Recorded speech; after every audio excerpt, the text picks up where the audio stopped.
group, and we are here today. Today's going to be a fun interview, a little more, I think, interesting maybe than some. I mean, we have good interviews, but this is going to be a fun one.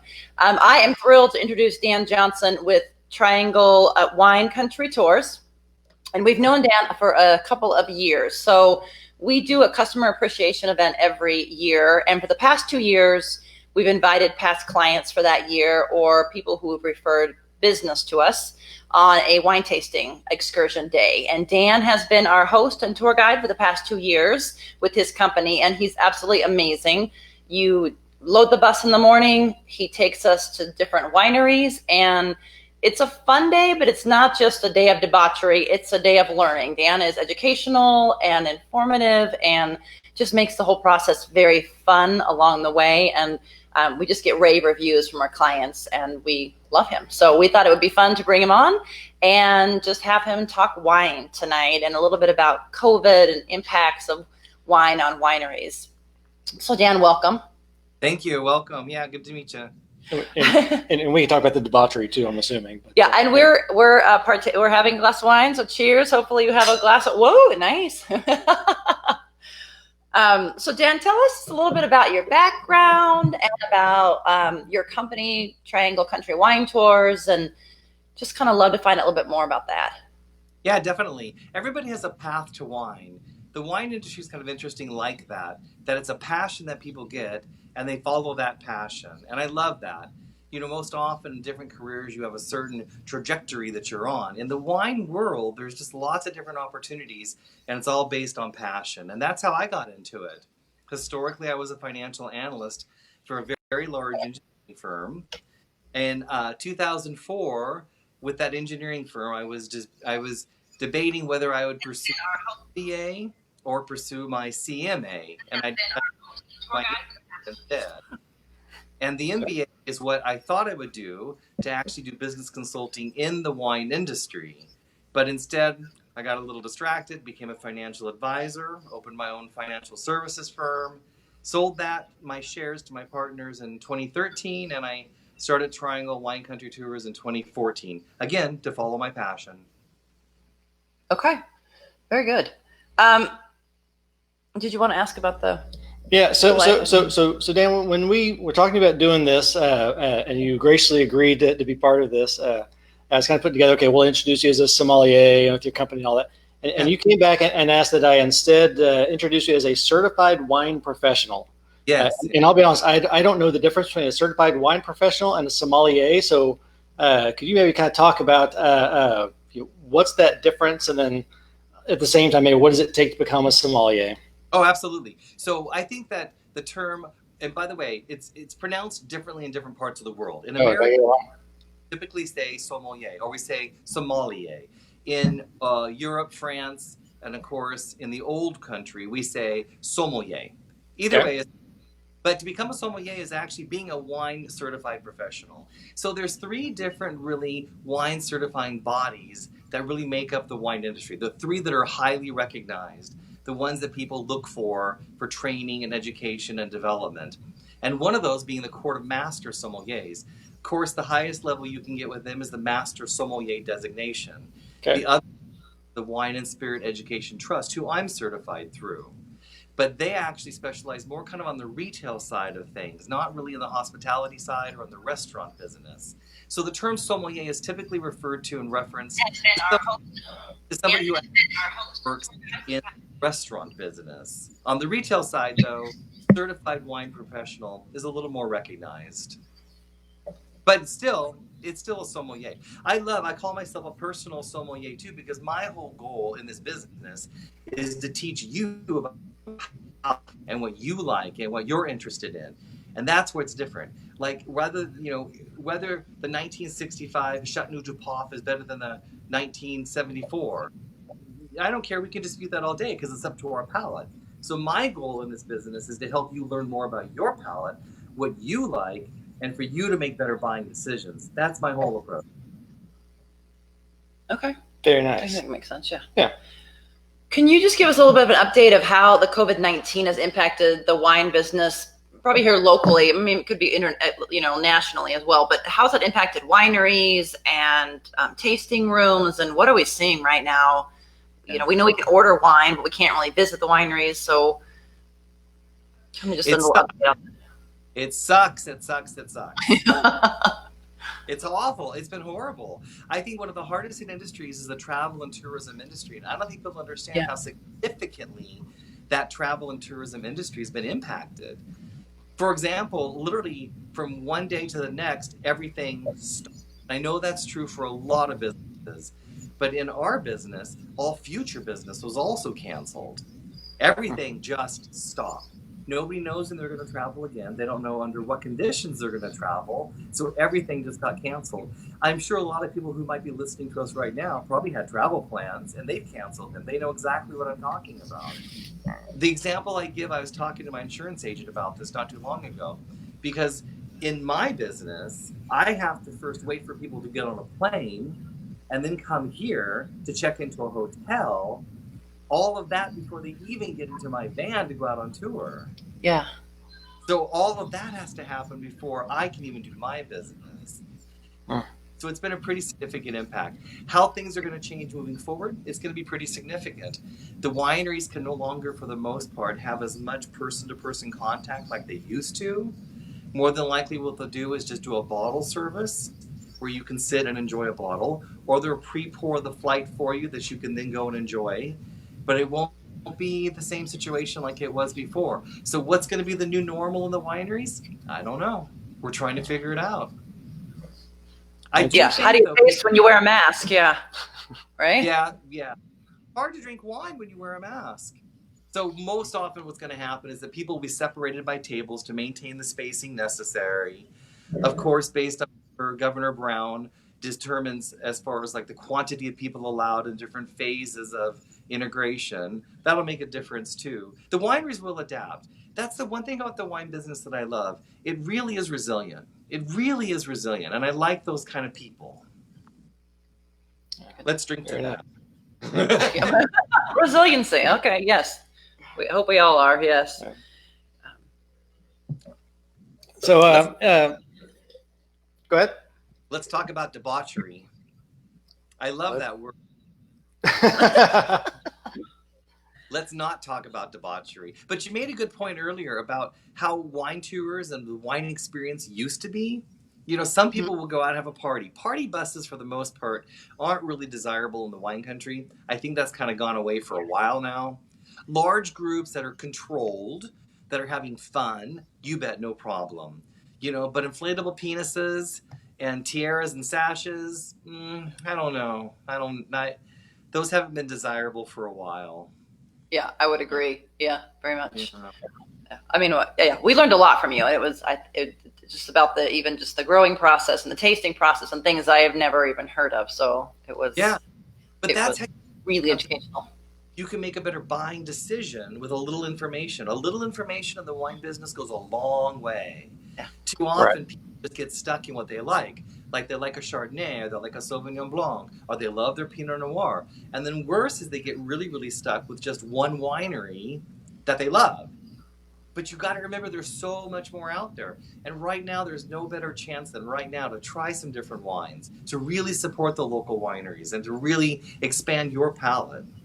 So that's one thing I don't recall if it was this past year's client appreciation event that we did with you or the year before, but on one of them during, in between wineries and the bus, you kind of busted out the binder that you had of information, and we were talking kind of different regions within where we're at, in the wine country, and different soil types based on where we're at and the geography. And that was the part to me that was just simply fascinating.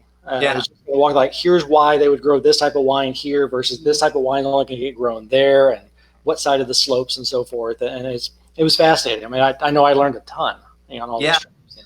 Yeah, one of the fascinating things about the wine industry is that most often vineyards are located in areas where other agricultural crops can't grow. And that's one of the interesting things about the resiliency of this business. You got to think vines by themselves are actually pretty self-sufficient. They self-pollinate. For the most part, it's all dry farmed. They just need a little pruning to kind of help them concentrate their energy, what we call a vigor in the vine. But for the most part, they're amazing how resilient they are. And I think that leads to the kind of people that are in the business too. Right. So I really support what's happening right now and what they're trying to accomplish and trying to move forward. It'll be a new normal. What it's going to be, I don't know. We're trying to figure it out. Right. So I'm a makeshift farmer in my part-time, mostly this time of year when I start trying to grow giant pumpkins. So this whole self-pollinating thing I learned quite a bit a few years ago when I did my first giant pumpkin. So our wine vines, you say they're self-pollinating. So does it work like a pumpkin where they have basically male flowers and female flowers within the same plant? Okay. Yeah, and in the early spring, right now we're in bud burst, which is actually the small shoots coming off the canes, which create the canopy every year.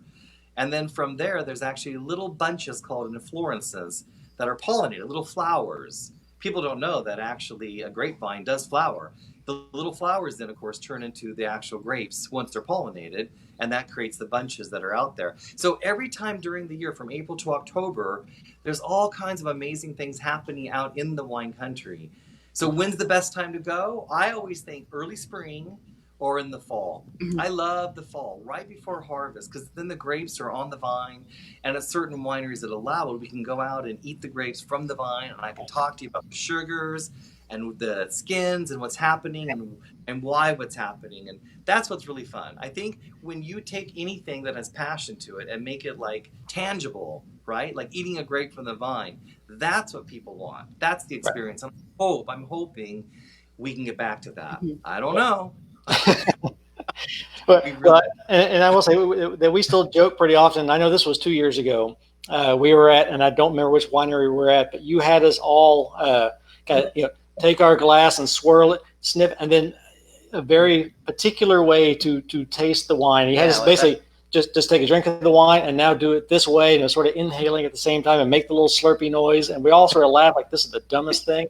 And I think I remember everyone in the room was like, "Oh my God, that's amazing!" I never heard of that before. Yeah, absolutely. It's the little things, like I said earlier, it's the little things that make a huge difference in wine.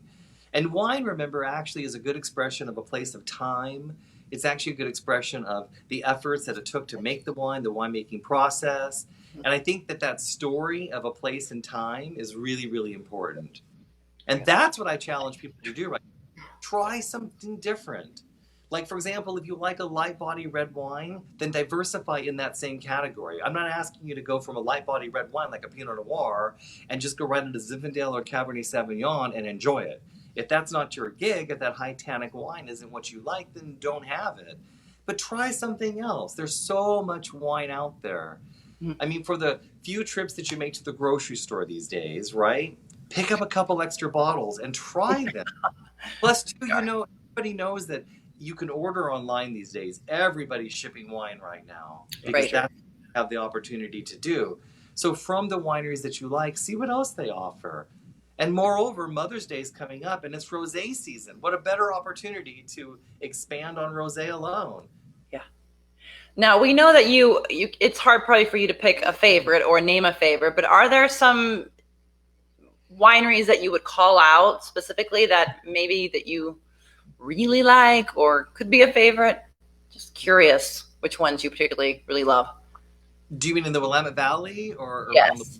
I think locally. Mm-hmm. Yeah, locally. Where can people drive to from Portland? Yeah, definitely.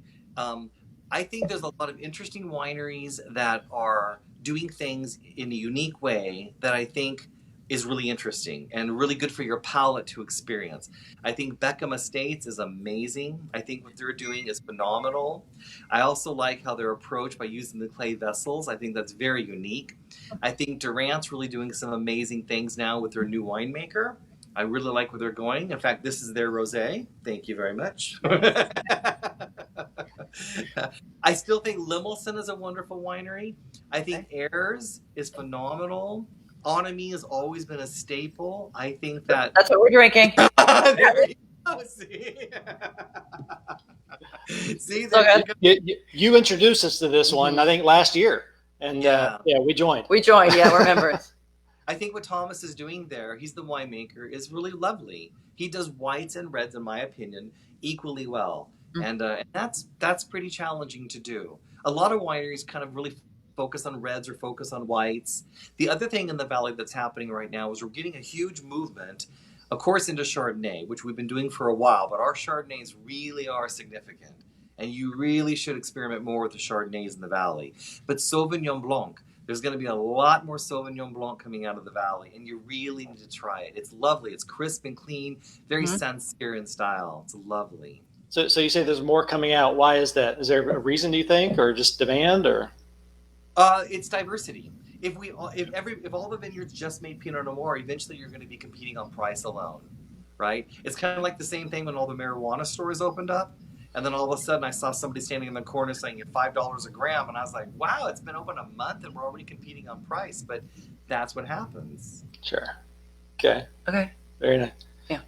So I will say for folks that are watching this, if you have questions for any of us here involved, put them in on the comments. We'll see them over here. So I think our two little entertainers have probably left at this point now. So thank goodness.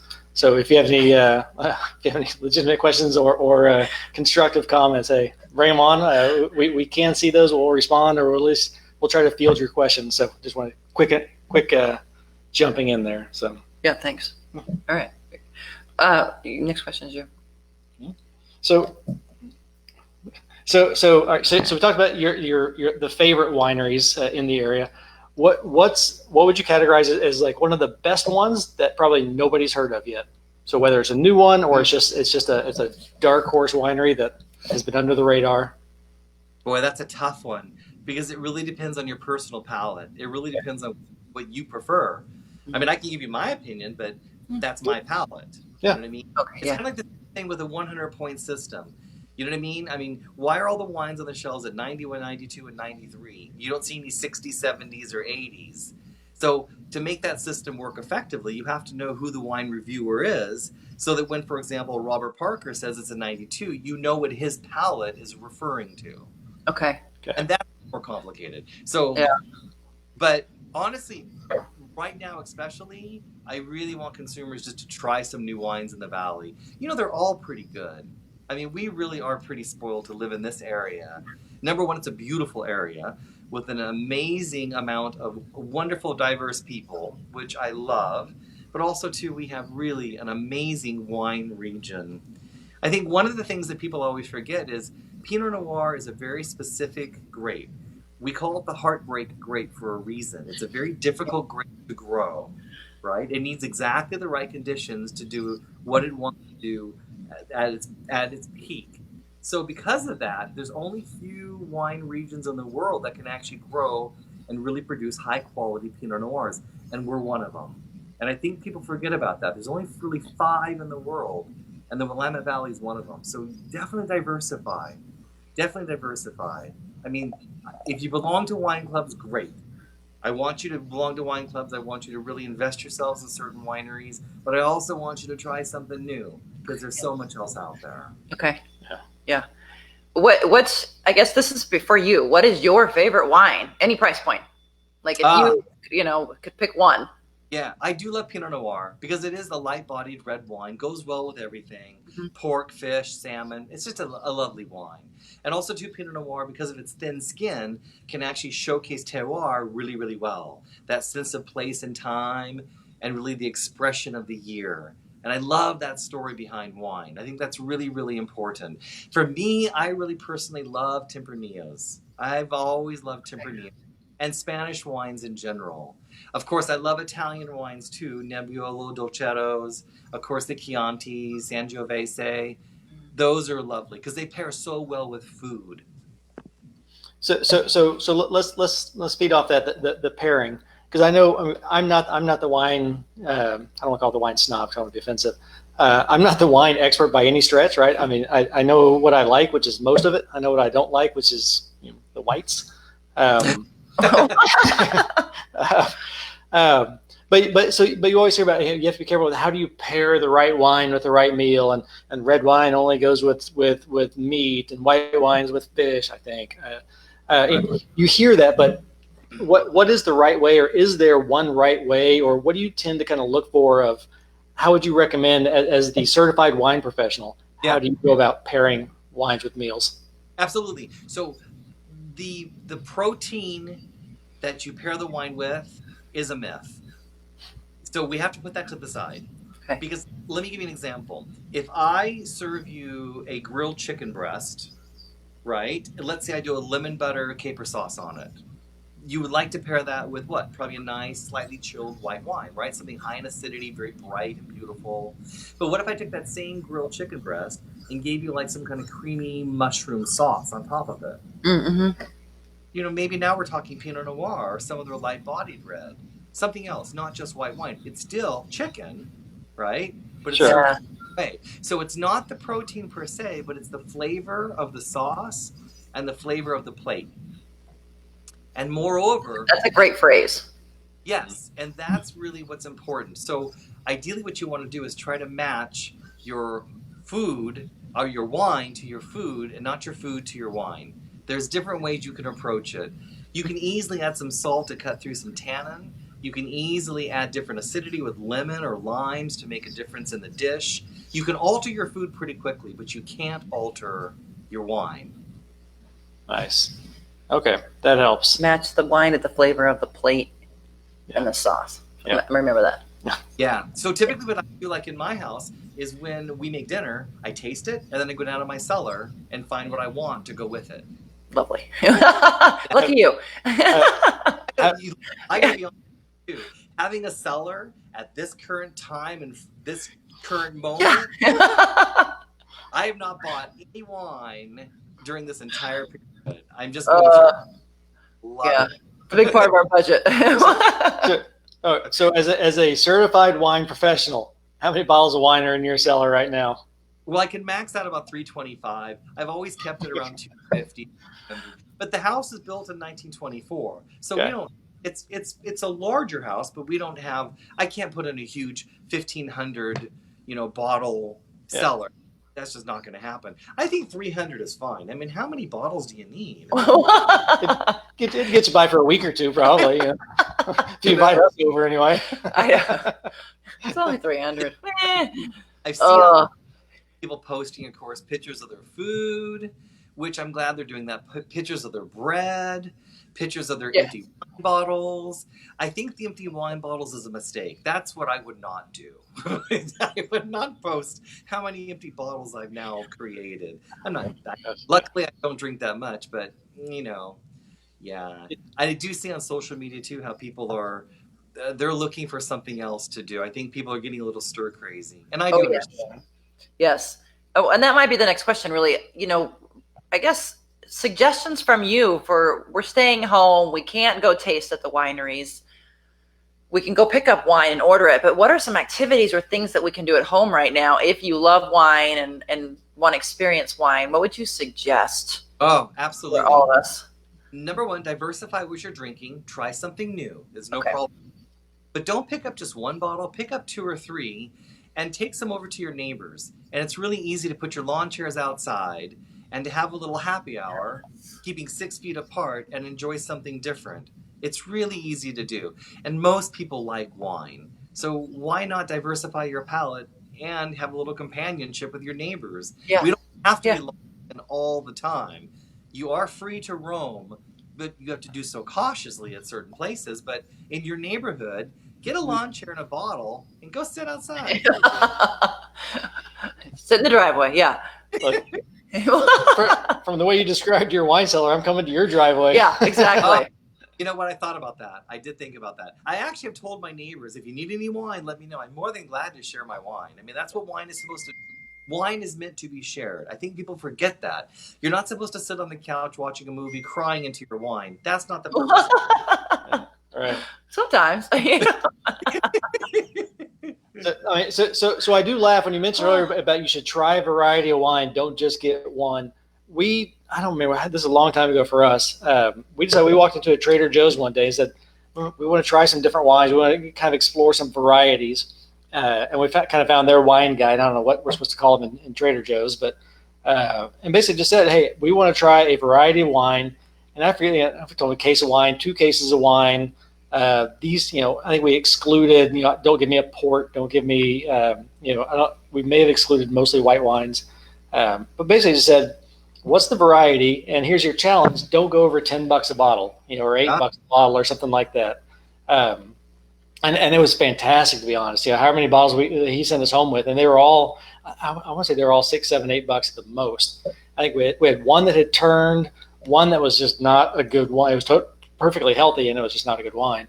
And the others were fantastic. And that's been one of our favorite ways at the wine, just going to Trader Joe's and say, surprise me, you know. Cool. That's awesome. I'm glad you're doing that, because ideally that's the purpose of a certified wine professional. Whether you're in the retail space, like in a restaurant or in a grocery store, they're there for that purpose. And people don't utilize them as much as they should. When you are going to fine dining, and hopefully very soon again, we will be able to enjoy that again, utilize your sommelier or your wine steward. They're there. And the wait staff should also know much about the wine too.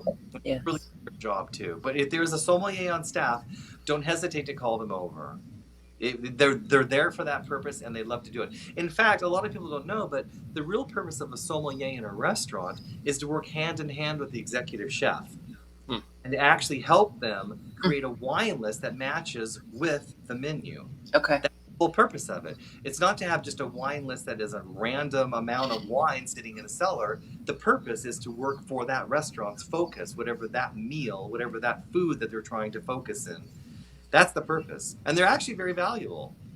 Interesting. So you go to Trader Joe's, and there's usually one, maybe two people working in the wine section at the most. And lately, I've noticed you go in like the local like Safeway, and there's a gentleman working in that area. Not stocking shelves. He's more perusing the inventory and I don't know, whatever else he's doing. And he's always walking up, how can I help you? What are you looking for? And I was just kind of just brush him off because I have no idea what I'm doing there. So do you know offhand, I mean, are these just people who, that's just what they got hired to do because they know a little bit about wine, or are these like certified wine professionals or people with more extensive backgrounds? Do you know? Yeah. Well, okay. In a retail space like that, like in a grocery store, you have a central buyer for the most part. So they are the ones who actually sample and determine what they're going to purchase for the retail stores. Then the people actually in the stores are familiar with the wines, and they can help you make good buying decisions. But most often they aren't the ones who are tasting and purchasing. But they're still very knowledgeable about regions and varietals. So their opinion does matter. And almost always they've gone through some kind of training or advanced courses in some form. Okay, interesting. Interesting. So good resource. Yeah. And so this one over here next to me likes to say that, or likes to make fun of me a little bit. I don't mind a boxed wine. What's your stance on the boxed wine? I buy the good ones from Trader Joe's. I buy the good one. I'll drink nothing. I don't even drink it. I think it's awful. Asked another way, how much did I just offend you? No, not at all. Not at all. So, sorry. Honestly, when it comes to delivery of wine, it can be in lots of different containers. A lot of people don't know that a lot of times your glass pours in a restaurant are actually coming from a keg, a wine keg. They don't open a bottle. It's actually a sealed container that, using argon gas, some other inert gas, pushes the wine out so it always stays fresh. That's not uncommon at all. So boxed wines, though, here's the problem with boxed wines that the industry has been having. One of the problems. Well, yeah. Well, it's the kind of same thing with screw caps versus corks. That's still in the business, and it should be, but it still is. The problem right now is that the plastic is still permeable, right? So it can actually alter the flavor of the wine, and the risk is too great for storage long term. And that's what you really have to focus on. A glass bottle is still the best vessel to hold wine long term. Okay. So why do they use cork of all things? Why not something else? Real cork or synthetic cork? You mean versus screw cap? Yeah, or any other type of whatever else they could use. I tend to like the screw caps lately. Well, simplicity is. Listen, every time I travel, if I don't take my wine with me, right? Whenever I go and I travel, I go to the store and I almost always buy wines with a screw cap. I just do. It's simple. It's easier. It's easier to put the cap back on. Yes. If you don't bottle, it's just the right thing to do. Sure. But cork, a natural cork, which comes like from the Mediterranean area, has always been the best seal in a wine bottle, and that's because it naturally will swell when wet. And that's what creates a very tight seal. So when the cork goes in, it's not fully sealed and tight as soon as the cork goes in. You store the bottle on the side so that the cork stays wet and remains swollen and makes a nice tight seal. That's why it's always been one of the best closures out there. Now, these days, though, I got to tell you, screw caps have come a long way. A long way. So please don't think if you see a screw cap that's an inexpensive or low quality wine, because that's just not true anymore. Right. You see more and more. I feel like I see more and more. But Jeff, box wines. Tell him, Dan. There are none in my cellar. I'll tell you that right now. They stack so easily, though. And it's just a little spigot. That is true. Hey, listen, everybody has their own preferences. Every time I go home to my in-laws, there's always a bottle of Boone's Farm in the fridge. Not my preference, but of course I'm always offered a glass because I'm the wine guy, and I'm like, thanks. So do you take it? Do you drink it? I sip it slowly until I go to the store and satisfy myself. That's the truth. That's hilarious. So all right. So you're a cork guy. Let's just say you when you're at home, you only prefer the bottles with the corks, not like us. Age old problem. You're going to open up, cork shears in half, stuck in the bottle. Do you have a way that you extract it out, or do you just push it in and pour your wine through a coffee filter? Don't push the cork in. Unscrew the key, and then actually put the screw back down again. Yeah. And you'll be able to get enough leverage to actually pull it out. You'll be fine. Just be gentle with it. But don't push the cork back in, because what you're going to do is actually maybe get shreds of cork in the wine. And then you have to go through, like you say, the coffee filter process. Don't. Box wine guy. This spigot never gets jammed, Dan. Oh my gosh. Lovely. And you're right. Is there anything else? Oh, go ahead. You go ahead. Boxes of wine do stack well. You're right. No problem. Nobody knows how much you drank that night. That's the key. Yeah. You know what's funny? So in the industry, different deliverables, different delivery containers actually have been used over the years. And box wine actually did try to make a movement for a long time into higher quality wines. I mean, it's not that, as long as you consume the wine in a relatively short period of time, it usually won't make a difference. For long-term storage, though, a plastic bag is not the right vessel.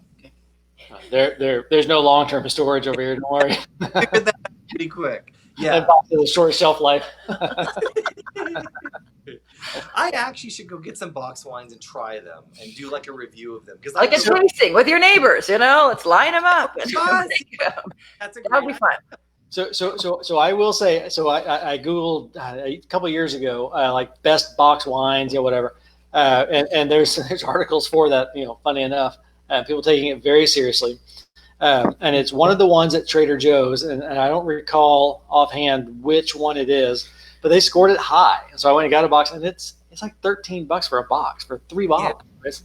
So it's crap wine, I know, but it's one of those that you drink it like, it's not bad. So for what it is, just sitting on the couch watching some horrible show, perfect, good for that. But it's legitimately not that bad versus like Boda Box. I'm not a big fan of that one. The other problem, we got crock pots going off in the background over here.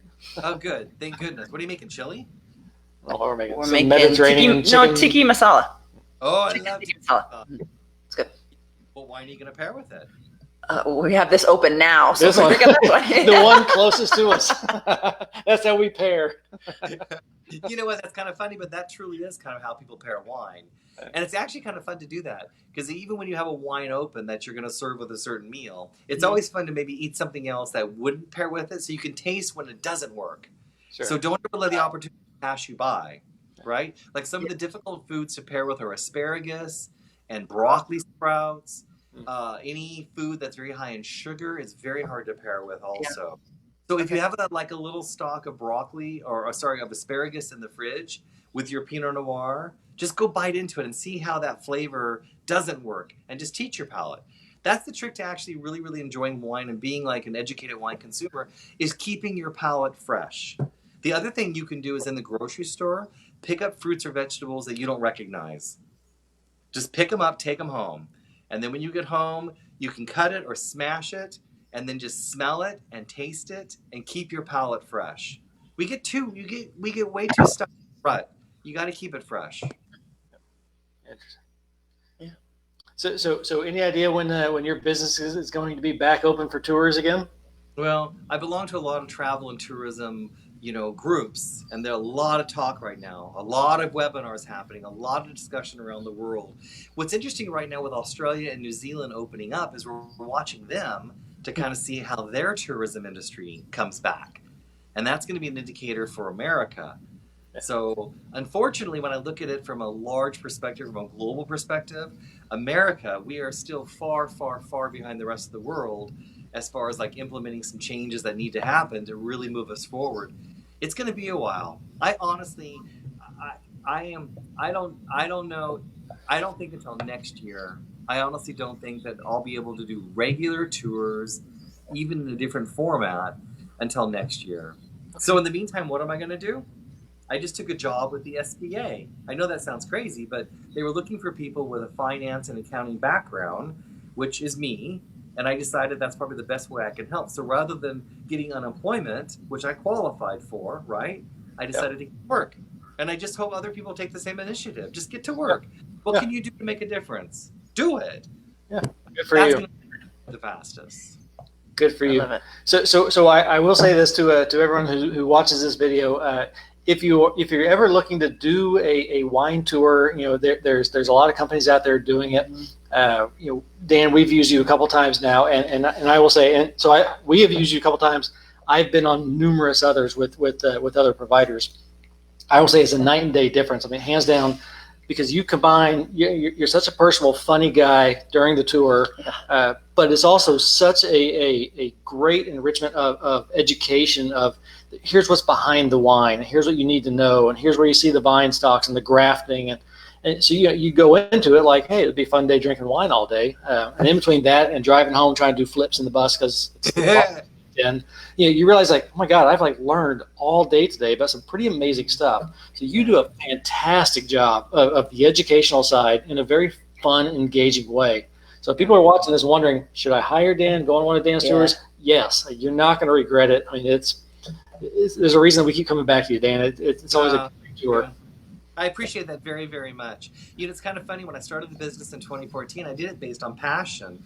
And tours just kind of happened to develop. I didn't purposely have a business plan or even intention. I had no intention to do tours. It just kind of happened. And then within a couple of years, we're already ranked number 2, number 3 on TripAdvisor. Wow. So it grew very quickly. And then I have 5 tour guides now that are helping me grow the business. And it's so hard. I mean, literally, I was ready to rock and roll this year.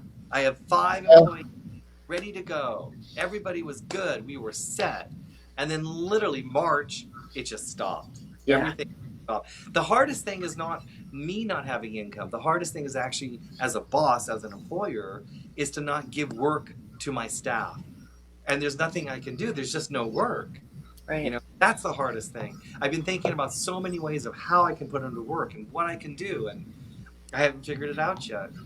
But I think collectively, we're going to figure it out. We're going to figure it out. We're going to move forward, and we're going to be okay. Hopefully so. Hopefully so. Yeah.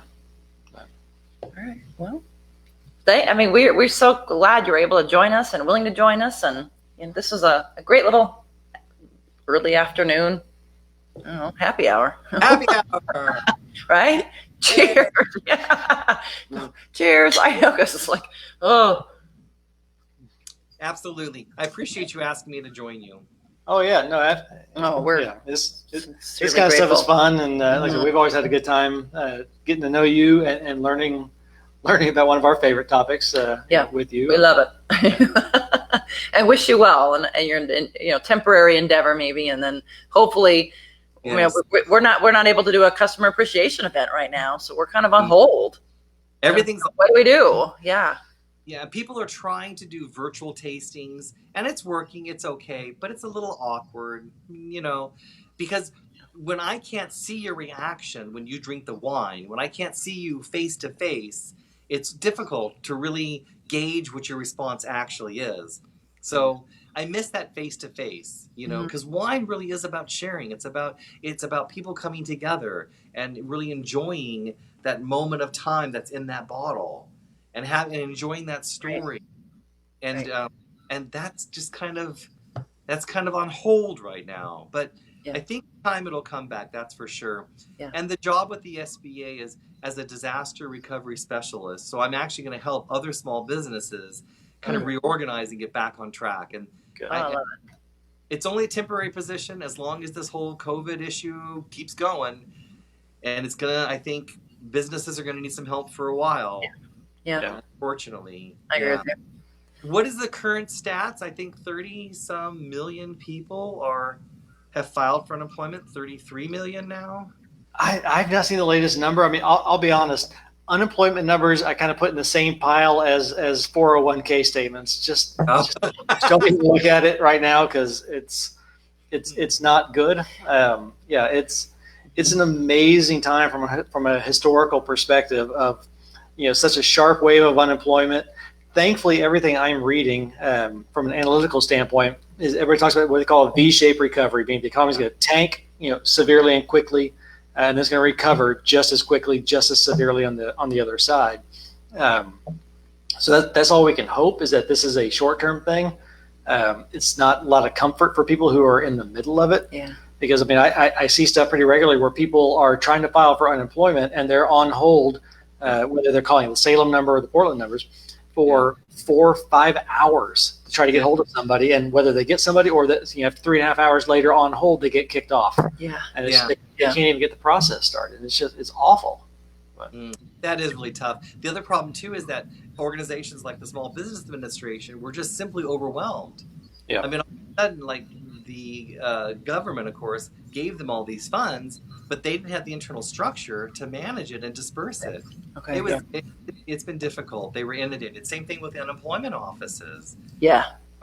Way understaffed right now. Yes. Way understaffed. So I do give them credit. I give these organizations some credit.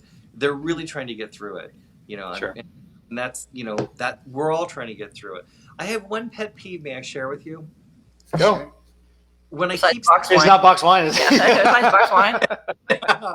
It's the expression currently of that we're all in this together. I don't know why that bothers me. We are all in this together, but everybody's experiencing it at different levels.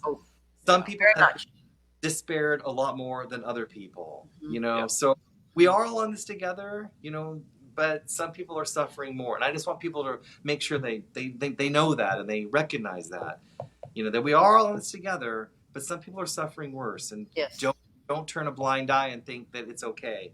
I think the better expression is, how can I help you? Yes. So exactly. Whether it's helping you get back to work or helping you, throw away box wine or whatever it is. Yeah, but it's figuring out kind of that common ground from a humanitarian standpoint. Well, it's like doing things like this. Humans chatting with each other, talking about wine. Right. And if we can make one person smile or laugh today, awesome. That's exactly right. Yes. Wine helps. Yes. Especially now. Yeah. All right. Well, we'll go ahead and wrap this up, and we'll let you get back to your evening plans. I will add in your contact information once we go through and clean up the comments here a little bit. I'll add your contact information so if people want to reach out to you to figure out whether it's next year's bookings or some other alternative options, or picking your brain, or building out their own cellars at home, just so they know how to get a hold of you. So thank you again for joining us. Oh, thank you guys very, very much. And I encourage people to don't hesitate to make a reservation. We can always move the reservation. It takes $100 deposit. But listen, I would rather have something on the books than nothing, just to ease my mind. I mean, I think every tour operator like that. Because we literally don't know. I have tours already planned, but more would be a lot nicer. I hear you. I want to go. I want to go again. Yeah.